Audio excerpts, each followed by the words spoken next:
ওপার বাংলার একটা দারুণ রেসিপি আজকে আমি আপনাদের সামনে শেয়ার করছি। এটা হলো চিংড়ি শুটকি দিয়ে লতি। তো বন্ধুরা কিভাবে রান্না করছি তো চলুন দেখবেন। তার জন্য এখানে একটা বাটিতে নুন আর হলুদ দিয়ে আমি লতিগুলোকে ভালো করে ভাপিয়ে নেব। জলটা যখন গরম হবে তখন কিন্তু লতিগুলোকে দেব। খুব বেশি ভাপাবার দরকার পড়ে না, কারণ লতি এমনিতেই নরম, তাতে বেশি ভাপালে গলে যাবে। জাস্ট গরম জলে 1 ফুট হবে, তারপরে গ্যাসটা অফ করে দেবো। আর লতিগুলো এরকম হালকা করে যখন সেদ্ধ হয়ে যাবে জলের মধ্যেই বসানো থাকবে, তারপর ছেঁকে নেব।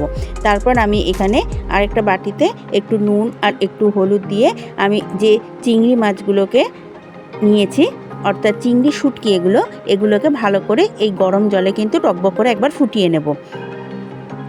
একটু নেড়ে চেড়ে দেবো। চিংড়ি শুটকি দিয়ে লতি কেন, চিংড়ি শুটকি দিয়ে যে কোনো রান্না করবেন, সিমের দানা দিয়ে, বড়ু ডাল দিয়ে, যে কোনো কিছু দিয়ে করবেন, দেখবেন খেতে খুব ভালো লাগে।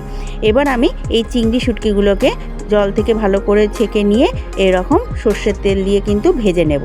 খুব কড়া করে ভাজবেন না, কারণ চিংড়ি শুটকি এমনি একটু শক্ত শক্ত মতো হয়, জলে পড়লে এটা একটু নরম হয়, আবার যদি ভাজেন তাহলে আবার সেরকম শক্ত হয়ে যাবে। তাই বেশি কড়া করে ভাজার দরকার নেই।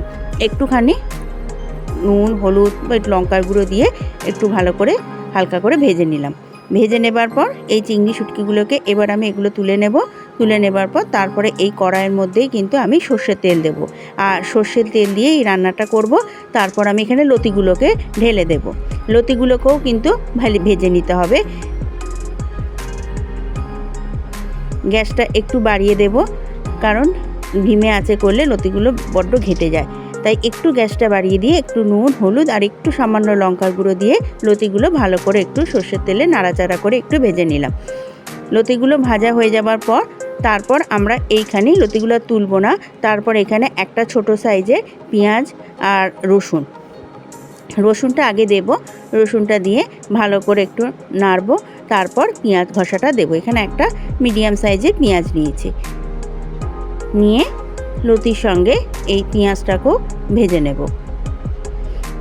এবার একটু গ্যাসটা কিন্তু কমিয়ে দেব। তারপর এখানে আন্দাজ মতো লঙ্কার গুঁড়ো, একটু ঝাল কিন্তু এই রেসিপিটা হয়, আর দিলাম হলুদের গুঁড়ো দিয়ে আবারও ভালো করে একটু মশলাগুলো লতির সঙ্গে মিশিয়ে নাড়াচাড়া করে নেব। তারপর এখানে আমি দেব চিংড়ি মাছগুলো। এই যে চিংড়ি মাছগুলো এবার দিয়ে দেব।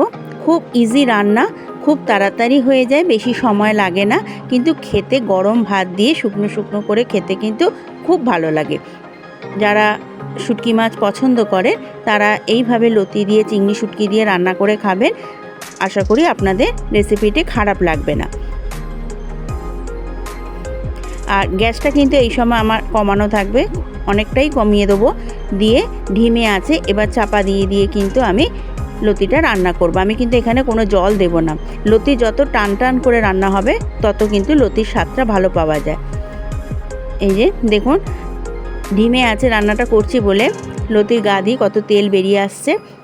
এই যে এইরকমভাবে আরেকটু কিছুক্ষণ রান্না করলে আমার রান্নাটা হয়ে যাবে। আর কোনো মশলাও দিলাম না, কিচ্ছু দিলাম না। খুব সিম্পল, কিন্তু খেতে অসাধারণ টেস্টি হয়।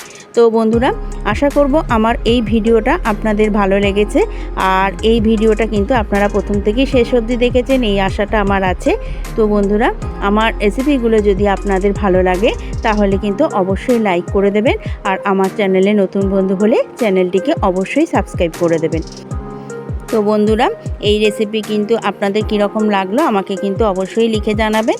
তাহলে আজকে আসি, অন্য দিন অন্য আরেকটি রেসিপি নিয়ে আপনাদের সামনে চলে আসব। সকলে ভালো থাকবেন, সুস্থ থাকবেন। নমস্কার।